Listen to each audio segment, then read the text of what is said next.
Theory पढ़ें या MCQ? यार समझ में नहीं आ रहा, क्या करें? थ्योरी पढ़ना है या फिर MCQ? How to preparation AKTU MCQ only, ये 10 काम कर लो बस पास। जी हाँ दोस्तों, बैक कभी नहीं आ सकती। दोस्तों जैसे कि आपको पता है, मैंने अभी थोड़ी देर पहले एक वीडियोस अपलोड की थी, उसके बाद काफ़ी सारे डाउट, स्टूडेंट को डाउट आ रहा है कि सर एमसीक्यू पढ़ना है या थ्योरी पढ़ना है। तो उसके रिगार्डिंग मैं आपको 10 पॉइंट इसमें बताऊंगा।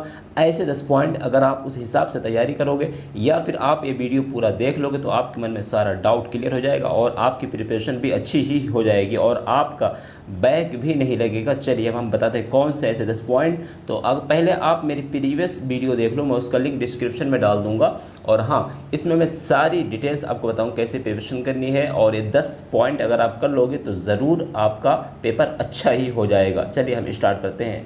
तो देखिए यहाँ पे है एके टू एमसीक्यू प्रिपरेशन। फर्स्ट है रिमेंबर ऑल फॉलोइंग पॉइंट। जी हाँ दोस्तों, आपको जो मैं 10 पॉइंट बताऊंगा आपको उसको ज़रूर याद रखना है और उसको फॉलो करना है, ठीक है। चलिए हम वीडियो को बिना देरी के स्टार्ट करते हैं। फर्स्ट पॉइंट है, it is a compulsory remembered theory of any subject. समझे नहीं? यानी it is a compulsory remember theory of any subject, यानी आपका कोई भी सब्जेक्ट है, कोई भी सब्जेक्ट हो, उसकी थ्योरी पढ़ना आपको क्या है, ये ज़रूरी है, कंपलसरी है। यानी आप कोई भी सब्जेक्ट प्रिपरेशन करेंगे थ्योरी कंपलसरी है। लेकिन लेकिन लेकिन देखो, लेकिन आगे है बट। पॉइंट नंबर 2 पे आते हैं, बट नॉट कंपलसरी। देखो वीडियो पूरा देखो ना, फिर कंफ्यूजन में फंस जाओगे। But not compulsory every unit, because if few unit remember then, तब आगे बताऊंगा। अभी देखो पहले मैंने इसमें क्या बोला कि यहाँ पे सेकंड पॉइंट, फर्स्ट पॉइंट देखो, it is a compulsory remember theory of any subject. But यानी आप कोई भी अगर सब्जेक्ट प्रिपरेशन करना चाहते हैं एमसीक्यू, तो उसके लिए आपको थ्योरी पढ़ना कंपल्सरी है। But not compulsory every unit, because if few unit remembered then, यानी एक ज़रूरी नहीं कि आप सभी यूनिट पढ़ें। फ्यू यूनिट अगर पढ़ लेते हैं तब भी देन क्या, देन आगे, then you can do prepare good for MCQ preparation, यानी तब आप एमसीक्यू तैयारी करने के लिए अच्छी कंडीशन, अच्छी पोजीशन में हो जाएंगे। यानी आपका अगर कुछ यूनिट पढ़ लेंगे, जिस सब्जेक्ट का आपका एग्ज़ाम्स है उस सब्जेक्ट की कितनी यूनिट पढ़ेंगे, कैसे पढ़ेंगे, मैं आप ये भी बताऊंगा। लेकिन पहले आप समझो इस बात को, अगर आप कुछ जो है यूनिट पढ़ लेंगे उस सब्जेक्ट की जिसका आपको एग्ज़ाम देना है, then you can do prepare, तब आप प्रिपेयर कर सकते हैं गुड फॉर एमसीक्यू प्रिपरेशन, यानी आप अच्छे से प्रिपरेशन कर सकते हैं अगर आप कुछ यूनिट पढ़ लेंगे। इसमें मैंने बोला था क्वांटम से या फिर जो है अपनी बुक से, जैसे भी आपको मैंने बोला था 3 यूनिट पढ़ने को। यहाँ पे देखिए मैं बोल रहा हूँ, यहाँ पे पॉइंट नंबर 4 में देखो, यहाँ पे आपको क्लियर हो जाएगा सारा पॉइंट। पॉइंट नंबर 4 क्या है कि 2 और 3 यूनिट श्योरली रिमेंबर्ड थ्योरी, यानी थ्योरी की जो क्वेश्चन है, जैसे क्वांटम से पढ़ो या बुक से पढ़ो, क्वांटम से पढ़ सकते हो, हाँ थोड़ा इजी पड़ेगा आपको। तो 2 और 3, अब देखो, अब कुछ लोग सोचेंगे यार सर जब एमसीक्यू एग्जाम्स होगा हम थ्योरी सारी क्यों पढ़े, तो उसके यार मैं वीडियोस बना, क्योंकि इसमें बताऊंगा तो वीडियो लंबी हो जाएगी।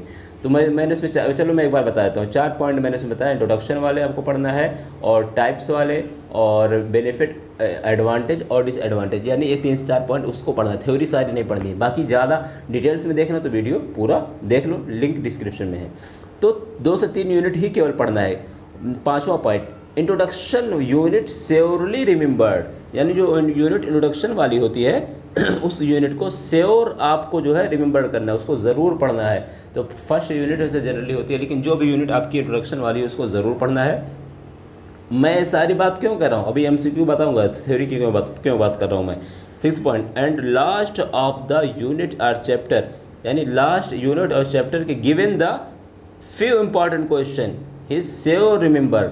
इसका मतलब ये है कि जो भी यूनिट आप पढ़ते हैं, यानी जितनी भी यूनिट आपके क्वांटम में दी होती है बुक्स में, तो उस चैप्टर के पीछे या फिर उस यूनिट के पीछे कुछ जो है इंपॉर्टेंट क्वेश्चन दिए होते हैं, उसको ज़रूर पढ़ना है, चाहे एमसीक्यू चाहे थ्योरी हो। हाँ अगर थ्योरी टाइप क्वेश्चन तो छोड़ दो, बट उस क्वेश्चन में जो पॉइंट करके है पॉइंटली नोट्स बना लो, उसी को पढ़ लो।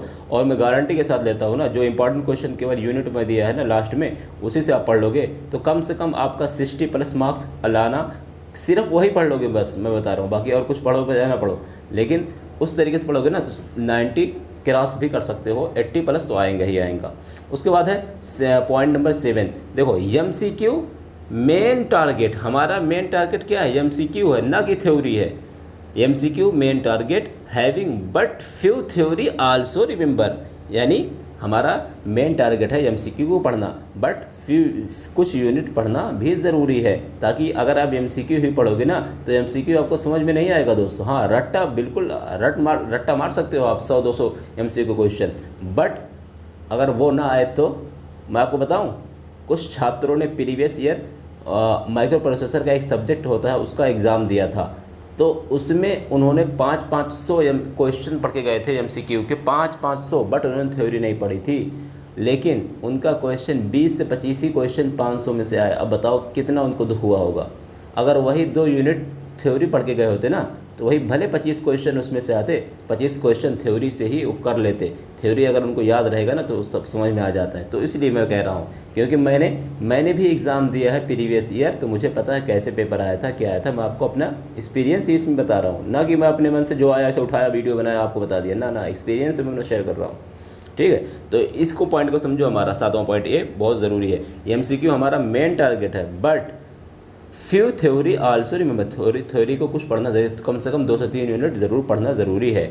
और उसके बाद हमारा है, मैं क्यों कह रहा हूँ पढ़ना ज़रूरी, मैं आपके फ़ायदे के लिए, मैं तो वरना आपको यही, अगर मुझे केवल वीडियो बनाना होता ना तो मैं आपको ऐसे बताता कि MCQ एग्ज़ाम भाई MCQ पढ़ो, बट मैं आपका जो है आगे और पीछे दोनों का सोच रहा हूँ। मान लो आप MCQ पढ़ के गए, बट दोस्तों मुझे पता है कि आप एग्ज़ाम देने जाओगे और ऐसा कई सब्जेक्ट में पिछली बार हुआ है कि लड़के जो है 400 500 MCQ पढ़ के गए थे, और उनका MCQ, क्योंकि देखो MCQ का ना तो कोई सिलेबस है ना कुछ है, कहीं से भी उठा के दे सकता है AKTU, बट अब देखो सिलेबस के कहाँ से उठा ले कुछ पता नहीं है, क्योंकि AKTU ना जहाँ से कॉपी करता है पूरा ही कॉपी करता है। तो इसलिए आपसे मैं थ्योरी, अगर आप ना केवल 2 ही यूनिट पढ़े रहोगे तो बैक कभी नहीं ले सकती, और 2 यूनिट जब थ्योरी पढ़ लोगे ना उसके बाद चाहे 400 ही, थोड़ा MCQ कम ही पढ़ोगे तभी आपको टेंशन नहीं रहेगा, क्योंकि आपने दोनों पढ़ लिया है। तो आपका इतना तो ज़रूर हो जाएगा कि बैक तो अच्छी कभी नहीं आएगी, चाहे भले आपका मान लो 100% मार्क्स ना 70-75 आ सकते हैं, बट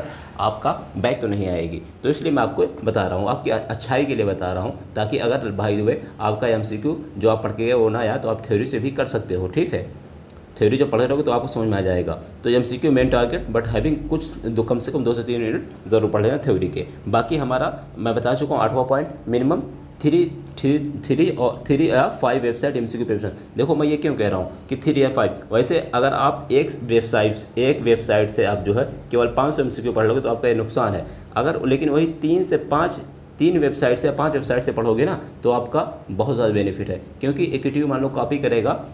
ऐसा ज़रूरी नहीं कि AKTU आपने मान लो एक वेबसाइट से पढ़ा, अगर मान लीजिए आपने किसी भी वेबसाइट से, जैसे मैं 3 से 5 इसलिए बोल रहा हूँ, मान लीजिए आपने एक वेबसाइट से 500 MCQ पढ़ लिए, बट AKTU ने उस वेबसाइट के बजाय दूसरी वेबसाइट से कॉपी किया और वहाँ से MCQ आया, तो आप क्या करोगे? अब तो आप यही सोचोगे, आपको पछतावा होगा, काश मैं इससे 100 ही पढ़ा होता, 100 MCQ मैं 5 वेबसाइट से पढ़ लेता, तो कुछ ना कुछ, मान लीजिए 100 नहीं, आपके 50 नहीं आएंगे, उसमें से 20 तो आएंगे, 30 तो आएंगे, तो आपको ये पछतावा नहीं होगा। इसलिए मैं कह रहा हूँ आप कम से कम देखो, मैं आपको वीडियो में ना जो भी बताता हूँ ना, उस हर पॉइंट के पीछे कोई ना कोई लॉजिक होता है, क्योंकि ऐसा नहीं है मैं इसे उठाया और वीडियो बना दिया अपलोड कर दिया। दोस्तों आप लोग मानोगे नहीं ना, एक वीडियो बनाने में 5-5 6-6 घंटा लग जाता है, क्योंकि वीडियो से पहले सर्च करना पड़ता है, फिर उसके बाद हर पॉइंट को सोचना पड़ता है।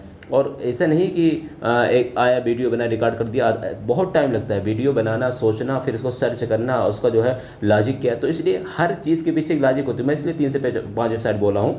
मान लीजिए आपने किसी वेबसाइट से पढ़ा और सारा MCQ उसी से पढ़ लिया, बट उससे AKTU ने कॉपी नहीं किया, तो आप क्या कर सकते हो? वहाँ एग्जाम में बैक लगना कंपलसरी है। इसलिए कम से कम 3 या 5 वेबसाइट से ज़रूर पढ़ो। हाँ, भले आप 30 MCQ पढ़ो, 50 MCQ पढ़ो, लेकिन कम से कम 5 वेबसाइट से पढ़ो, 3 वेबसाइट से पढ़ो, तो आपको इस एग्ज़ाम में बैठने के बाद पछतावा नहीं होगा। और थ्योरी मैं इसलिए बोल रहा हूँ, आप चाहे किसी भी वेबसाइट से पढ़ो, मान लो आपने 5 पढ़ा कि 6वीं वेबसाइट से दे दिया MCQ, तो आप थ्योरी जब 2 यूनिट पढ़े रहोगे ना तो आपको टेंशन नहीं है, क्योंकि जो 2 यूनिट पढ़े रहोगे 3 यूनिट, तो उसमें से कुछ नहीं आएगा यार। कम से कम 20 से 20 क्वेश्चन, 15-20 क्वेश्चन तो ज़रूर उसमें आप सही लगाओगे, और 10 नंबर तुक्का मार दोगे तब भी 5 नंबर कहीं गया नहीं है, 5 क्वेश्चन सही होने कहीं गया, तो इसलिए आप पास ज़रूर हो जाओगे। तो ये 3 यूनिट थ्योरी पढ़ो और कम से कम 2 भी पढ़ोगे चलेगा, लेकिन 3 पढ़ोगे तो अच्छा है। और कम से कम 3 से 5 वेबसाइट से MCQ प्रिपरेशन करो।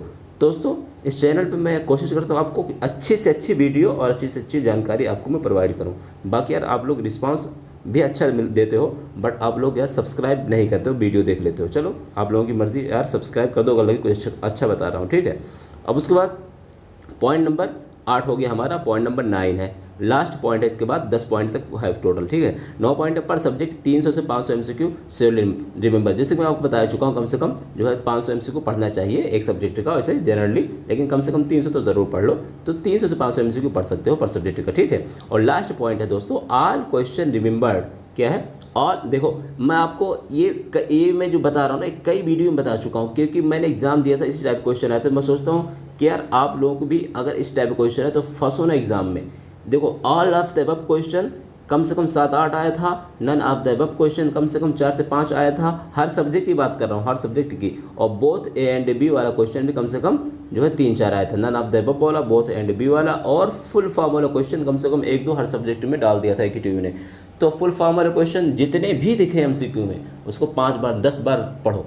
बोथ A एंड B वाले को अच्छे से पढ़ो, इसमें कन्फ्यूजिंग हो जाता है। और नन ऑफ द एबव वाला भी क्वेश्चन पढ़ लो, इसका 3-4 आता है। लेकिन ऑल ऑफ द एबव, ये तो आपके लिए गोल्डन चांस है, क्योंकि इसमें जो लास्ट पॉइंट होता है D वाला, यानी ऑल ऑफ द एबव, वही सही होता है, बाकी जो 3 पॉइंट गलत होते हैं। और हर एग्ज़ाम में कम से कम गारंटी लेता हूँ कि 7 से 8 तो यार आना है। अब किस्मत ही ना साथ तो बात अलग है, लेकिन यार कम से कम वैसे तो 10 भी आ सकते हैं, लेकिन 6 से 7 क्वेश्चन तो कहीं गया नहीं है, ऑल ऑफ द अबव वाला ज़रूर आएगा।